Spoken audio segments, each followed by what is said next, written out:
Everyone, I'm back, and I've been away for a long while. I've just been really busy with university and my final year and essays and just loads of different stuff. And also, I've been doing a film. Yep, I've actually been working on a film. So, as well as doing reading, I also do writing. So, I may start to do videos in the new year about talking about my script or other things I've written. Probably start talking more a bit about that, not just about books. So yeah, today I'll be doing a Why Not Wednesday, and I will be talking about my top 5 reads of 2017. Right, sorry about that, and apologies if the camera's changed a bit. I just have to go get said books, which I unfortunately didn't have with me when I actually started the video, so it shows how unprepared I actually am. Alright, so I'm gonna kind of review these as well because, see what I mean about camera being squiffy. I'm gonna review most of these as well because most of these I haven't actually got round to speaking about or reviewing except for giving them a rating on Goodreads, which now that I'm on my Christmas break, I'll probably start reviewing them on Goodreads and kind of start being more active on that. I'm so active, but I really need to start reviewing more books and not just rating them. Alright, so number 5 for my top 5 reads of 2017 is Dr. Foster by Mike Bartlett. Bartlett. So this is the screenplay from season 1, and it's got all 5 episodes, and it's the final shooting scripts for all of them. So this for me as a screenwriter student was perfect to read. I absolutely, even though I've already seen the series, actually reading it from a writing perspective and seeing how complex and really, even just reading it, if I'd just been given the script to read, I would have been hooked because it was such brilliant writing. And I would highly recommend this for anyone who hasn't seen the series, or if you have seen the series, I feel like you'd get more out of it by reading the screenplays. For anyone who doesn't know, Dr. Foster is about a doctor, obviously Dr. Foster. Yeah, it's about a doctor who lives in a small town. She seemingly has the perfect life, perfect marriage, lovely child, but then it starts to transpire that everything she thought was true about her life was actually a lie, and her husband has been having an affair. So it's kind of the breakdown of the marriage, but also how almost like the death of the marriage, and she wants revenge for that death. So it gets very dark and very sinister and very kind of toxic. But reading it and watching it, I mean, you're just completely transfixed by this character. And Suranne Jones, who plays Dr. Foster in the series, if you watch season 1 and season 2, she is just amazing. She really pays homage to how well these scripts are done and just how layered the character is and how anyone can kind of go down a dark path, even people you wouldn't necessarily think could have that in them. But yeah, this is a brilliant read. I'd highly recommend anyone watch the series. I think season 1 is now on Netflix in the UK. I really can't say for any other countries, but season 1 is now on Netflix UK, and they're both out on DVD, season 1 and season 2. So seriously, go read the scripts or watch the series. You will not be disappointed. Highly, highly recommended. Alright, so that's number 5. Number 4, and this was quite a... Actually, to be fair, this is changing my mind last minute. Alright, number 4 is Into the Water by Paula Hawkins. So this is the author who wrote Girl on the Train, and this is her latest standalone novel thriller, and it's really, I really enjoyed it, but it was a lot of characters to kind of get involved with, which was that you really had to pay attention to who was who. So this is basically about a suppose. Let me just read you the blurb because it's a bit hard to kind of summarize. Um, in the last days before her death, Noah Abbott called her sister. Jules didn't pick up the phone, ignoring her plea for help. Now Noah's dead. They say she jumped, and Jules has been dragged back to the one place she hoped she had escaped for good, to care for the teenage girl her sister left behind. But Jules is afraid, so afraid, of her long-buried memories, of the old mill house, of knowing that Nell would never have jumped. And most of all, she's afraid of the water and the place they call the Drowning Pool. Now, this was actually a really good read, and so many great characters. A brilliant British thriller, and it was just what I loved about it was that it felt so. It was really it really drew me in. I read Girl on the Train, and then I kind of went to go see it before I actually finished the book. So I knew the ending, but I kind of spoiled it for myself. But yeah, Into the Water was such a good read because you were seeing so many different characters' perspectives. At some points, I had to kind of remind myself, like, okay, this is this person, this is that person. But yeah, I think you read from 8 different characters' perspectives. You also flash back to 1993 and the present day, which for this book was 2015. So you're seeing loads of different perspectives, and the actual mystery behind it, I was very surprised at who actually did it. But this was a great read and really good characters. Paula Hawkins is just a fantastic writer, and I was just hooked. Like, I read this during the summer, and I couldn't put it down. Like, I just wanted to read it and see what happened next, and it was such a good read. So yeah, I really enjoyed this book. Um, in terms of adaptation, I honestly think for this one, you would need it to be a TV drama. You would need like 8 episodes to really get to grips about the story, the characters, the flashbacks, because they are crucial. Because you'd probably need 8 episodes to really appreciate this story as a drama if it was to be adapted. So please, if anyone's trying to get the rights to this in terms of adapting it, don't do it as a film, or if you do it as a film, it'd have to be in 2 parts at least, or a sequel. And yeah, this really would make a great television drama. Similar with Big Little Lies. I think this could be the British version of Big Little Lies. It's such a good book.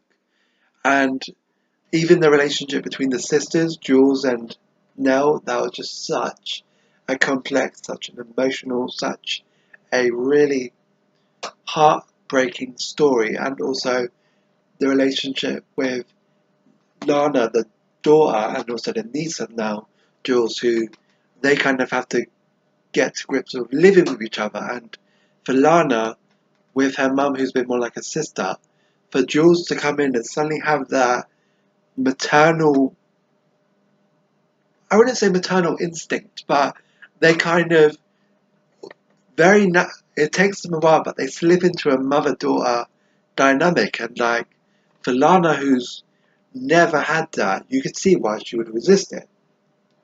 But there were so many great characters, such well written. I loved that it was first person. You really got into their heads. And, well, actually, tell a lie, 3 people were first person point of view, and everyone else was third person. Which that did kind of help, because I think if everyone was written in first person, I would really struggle to remember who was who. But yeah, Lana, Nell, and Jules, and also um, the police officer, I can't remember her name, but the police officer from London. She's not from the country down. But she's from a city, I can't remember where. But yeah, there was about 3-4 characters who were written in first person, but they were all really good. And I love that it actually went from first person to third person, and you really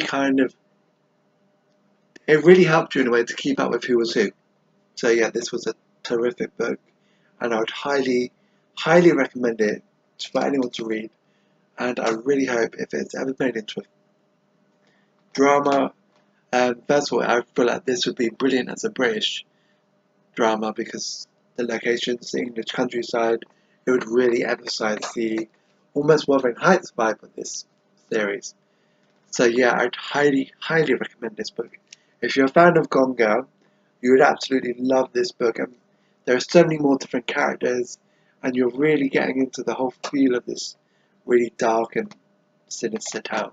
So yeah, definitely read this. Such a good book. So that's number 4. Number 3, and this was something I was very nervous about actually getting this book, was Loved, and this is the continuation of the House of Night series. So this is by PC and Kristen Cast. So this is technically book, I want to say 14? I can't remember how many books there are. Apologies.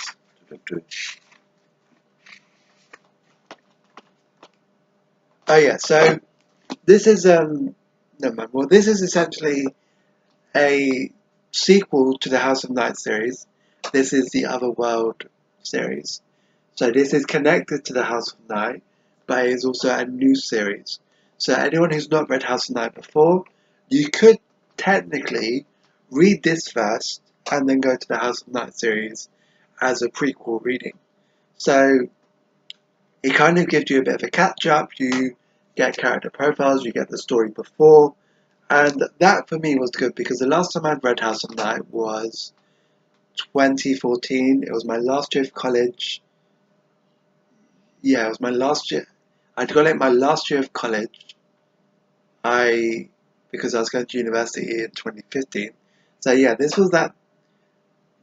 House of Night was a really big series for me, sort of my teenage years. That was the books I read from 14 till 18, 19. So yeah, this was a big part of my adolescence. So I was very nervous about reading this, and but as soon as I read it and I got back into the characters, it felt so familiar, and I just enjoyed it so much. And this actually came out for the 10th anniversary of House of Night, and I'm in it. Yes, I'm actually in this book. They did a PC and Kristen Cast did a Q&A for their fans to be featured at the end of the book. And yeah, I actually submitted I read the questions and people had asked some brilliant questions. Shout out to all the House of Night fans who actually got into this book because your questions were just so good, and I was really impressed. And yeah, I actually thought your questions were definitely better than mine because everyone had seemingly asked very detailed questions, and mine felt quite small in comparison. So I make an appearance. Anyone who has not read this book and you read it, look out for Ted Ryan in the Q&A because I will be there. So I asked, which character did you find the most enjoyable to write, and which did you find the most challenging, and why? So yeah, that was a good question, I felt. And PC Cast had written back, I enjoy writing Alfredite most. Aphrodite most. I never pronounce her name right. Aphrodite most. She and I share a sense of humour and a few other personality traits. It's probably best I don't elaborate on that. Nefrit is the most challenging character to write. Her descent into darkness was a tough journey to follow. So yeah, I completely fangirled when I saw I was in this book. And yeah, I shouldn't have felt so apprehensive to read this book because as soon as I read it, and I just became so absorbed in the story. I had so many happy moments. The only bits I weren't too keen, well, I did like it. So basically, we kind of go into the theme of alternative universes in this book. So, which I thought was very interesting, but I'm a bit apprehensive. I mean, I was apprehensive to read this and I was impressed. So I'm not going to hold on to my apprehensive feelings. I was a tiny bit apprehensive about bringing certain characters back. I mean, I loved seeing these characters, and I loved the reunions and all the complexity, and just thinking, wow, if this didn't happen in the main series, House of Night, it happened in the other world series. So the thing with Aphrodite is, if you saw in the books, she has visions in the previous books. So from what I gather, anything that they stopped or they prevented or didn't happen in the House of Night universe, it happened in the other world universe. And yeah, it was a really good read. I mean, it was odd for me to think like reading all the books, and that kind of took up the bulk of my teenage years. But then when you actually look at the timeline in the books, it's been over a year. I was like, wow, I was 14 when I started this, and I was 19 when I finished it. I'm 22, coming back to this, 23 now. But yeah, I was 22 coming back to this, and for the characters, it was literally a year and a half. And I was like, wow. But I love the cultural references. I love the fact that Zoe is a complete book nerd. I forgot that about her, and I loved her Harry Potter references. And yeah, it was a great read. I mean, I really loved about this book, Aphrodite, and her growth throughout this book, because you really saw, I picked up on her issues fairly early on in the book, but it was only in this book that her friends actually really called her out on it. And I loved her growth, and it was just, I related to a lot of the aspects of that storyline, which I'm not going to go into detail with, but yeah, just the relationships with certain family members, and I just really relate to that aspect of Aphrodite. And yeah, I was a bit apprehensive about reading this, and I shouldn't have been because I loved it. So yeah, this was a great read for me, and I really, really enjoyed it. And I'm looking forward to reading Lost, which is going to be the sequel to the Otherworld book. So far, I actually had this from PC Cast herself. She is brilliant speaking to fans online. And yeah, we had a brief conversation, and I asked, like, how many books do you reckon there's going to be in this series? And so far, her and Kristen have been contracted to write 2 books. And yeah, I really love this book. I mean, I feel awful that I gave their previous book, The Scent of Salt and Sand, such a bad review, but this is the reason why I love them so much. These books made my adolescence, it made me more comfortable with writing women. I've been praised on, like, within my script writing, people have said I'm really good at writing female characters, and I can only say it's because I spent all my teenage years reading books like this, books written by women with such strong, complex, flawed, brave, foolish at times, but all-rounded female characters. And in some ways, I honestly feel more comfortable writing women because of that. So yeah, thanks to PC Cast and Kristen Cast, I am quite good at writing women in scripts. So yeah, I really enjoyed this book, and for anyone who's not read House of Night yet, or you're a bit apprehensive about reading this, if you've not read House of Night, because there are 13, 14 books, no, 16 books including the novellas, yeah, so you could read this book first, and then go to the House of Night series, and then the House of Night novellas. You're not necessarily tied to, you don't have to read all of those books before reading this book. If you read this book first as a newbie, there is a recap section at the very start where you kind of get the full lowdown of the series, the character profiles, so you can know who's who and that dynamic, and just really familiarize yourself, and then just go into this blind, which is also quite great. So yeah, I loved this book, ironic, and yeah, this is number 3 in my top 5 reads of 2017. And number 2, this is a very, very new edition because I literally finished this a few weeks ago. Simon versus the Homo sapiens Agenda by Becca Albertari. Becca Albertalli. Yeah, Becca Albertalli. And this is now going to be a film called Love, Simon, which is coming out in 2018, March. And yeah, I had this on my Kindle when it first came out, but I never got around to reading it. And because my Kindle was being a bit temperamental, I thought I'd buy the book, and I much prefer reading an actual physical copy. So yeah, Simon versus the Homo sapiens agenda is basically about Simon, who is 16. He doesn't really want to admit that he's gay. He's not ready to come out, but he's been having an online relationship with a guy named Blue. Now, this guy called Martin likes one of Simon's friends, and instead of approaching her like a normal person, or building a foundation, or flirting a little bit, or something anyone else would do, he finds Simon's emails to Blue and uses them to blackmail him into helping him get closer to Abby.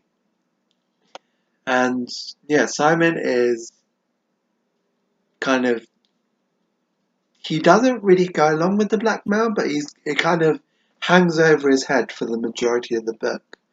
And it's basically about him kind of coming to terms with himself, and who actually Blue is. Because Blue actually is someone at his school, and I actually figured out, truth be told, I'm terrible with guessing who is who. I used to watch Mad As She Wrote as a little kid, and my grandma would figure out before I did. I was terrible at guessing who was who in the mystery. But with this, I figured it out very quickly who Blue was. And for me, I was literally, every time I saw Blue, Simon was there, and it just had these little moments. I was like, that's him, he's there. And it became really frustrating when Simon thought it was other characters, and I'm thinking, no, it's him. He's there. It's blatantly obvious. But yeah, a lot of people have been surprised, and I think if I weren't really looking for it, and if I hadn't already kind of, knew this story a bit, and I'd read it a bit on my Kindle, but I'd never finished it. So I was really looking for Blue. I was turning into Sherlock Holmes trying to figure out who this Blue was.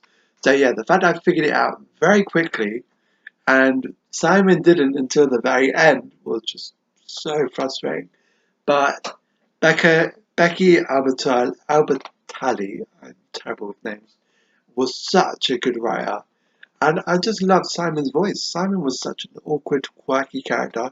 I loved his Harry Potter references. I rarely see books where characters are book nerds and they will actually reference their books full on. So the fact Simon was a Harry Potter nerd, I just instantly sympathise with him. Although, not so much when he read Harry Potter / fanfiction. I've never done that. I mean, I've read fanfiction, but I avoid the slash. So yeah, yeah, I loved Simon's voice. I loved the fact he was a Harry Potter fan. I loved the family and the friendship relationships, because we rarely see books in the YA genre where family and friends actually play a big part, and they're very rounded characters. They're not just there to fill space. So yeah, that's what I loved about this book, and I love the diversity as well. Simon's group of friends is a very diverse personality, but also racially and from their different backgrounds, different working classes. But I just think it was so authentic and genuine that it's very truthful. I mean, you look at good groups of friends and you think, how do these guys actually become friends in a way? But when you actually see those friendships, it's like, no, that it does work. Like, different personalities complement each other and opposites do attract. So yeah, I loved that this had a good solid group of friendships, and the fact that when Simon starts to come out, none of them are bothered that he's gay, but they're all kind of a bit annoyed that, the newbie to the group, Abby, was the first to be told. So that's when the tension is really tangible, because it's no one was bothered that he was gay, which was great, but it was you didn't tell me first, or you didn't tell us first. It was that kind of thing. I was just like, yes, I love this book so much, and I loved Blue. honestly, because I knew who Blue was, and I was just really kind of focusing on his themes. I just loved that he was not the stereotypical. He was not the stereotypical gay character, which I loved the fact that Blue and Simon, what they weren't stereotypically how gay characters are usually written, but they're quite depressing. And I feel like LGBT within the last few years have been really, the writing have been just brilliant because you've had writers actually really flesh out their characters and not be defined by their sexual orientation, which I think is personally great. And I love Blue and Simon's relationship. I love the fact that Blue, I mean, not gonna lie, I felt Blue was such a good love interest. But when Simon, okay, I'm gonna go a little bit into spoilers because I've not reviewed it on this channel. I'll probably do a good review for this. I'll do a proper, this needs a good review. So yeah, a little bit of spoilers. When Simon thinks that Blue is someone else, and he asks Blue, because there's a scene where there's a chapter because it's parallel. This is written parallel with first person perspective of Simon, and other chapters are Simon's emails with Blue and Blue's response. Yeah, there's a scene where I was feeling like Blue is kind of getting ready to tell Simon who he is. He's feeling more confident. He's getting more flirtatious. He wants to he's nervous about not meeting Simon's expectations. I mean, because Blue kind of is a very guy when you learn who he is. And he's very multi-dimensional. I'm going to go into who Blue is when I review this book on its own. But yeah, he's very a much layered character, which I thought was great. So Simon thinks that Blue is someone else, and this kind of really knocks Blue's confidence because Simon visually describes someone who's clearly not Blue, and it's like, no, no. I was literally sitting there like, no, don't do this to him. And then since then, it's kind of like Blue becomes very withdrawn because Blue kind of thinks that's the kind of guy that Simon wanted. It's just like, no, it was so frustrating because it wasn't little things that were kind of breaking these two up that seemed petty. This was like real confidence issue things. And when Simon basically calls him out at the end, which is great, Blue responds straight away, but Simon doesn't find this message until 2 weeks later. So that was frustrating. But yeah, this was a great read. Um, I'm really looking forward to seeing the film. I'm dragging two of my friends from uni. We've all agreed. I've told them about this book, and a group of us are going to go see the film in March, which I'm really looking forward to. And I'm really excited to see. I actually compared. This is how much I love this book. Actually, when I was reading it, I actually compared um, this to Life is Strange because I shipped Max and Chloe so hard, and because obviously it was my story, I kind of really pushed for them to get together in my playthrough. And I didn't like Warren. I weren't a fan of Warren. I really wasn't. He felt very friend zoned to me. I didn't like him. I got put off when I was playing the second episode, and I just happened to walk past the window in that game, and I saw Warren through the window. Now that's something you could very easily miss, but the fact I saw it, I was just like, no, he's a bit creepy. I don't like him. He's a bit too full on. And yeah, I mean, the possible love interest, I could probably Carl. He's another guy in the theatre group, which I also loved. This book was set around the drama club and their theatre production, and Simon was literally a ensemble. He wasn't even a main character, but he was so happy with it. He was like, okay, I'm really good. Like he was one. He was like, they was doing Oliver, which I thought was great. And yeah, you have this guy called Carl or Cal. I need to look back at this. But yeah, he's bisexual. He's a stagehand, and I just didn't like him because I had figured out who Blue was, and I was like, no, I've got my ship in this book. I am not getting behind Carl or whatever his name is. I'm not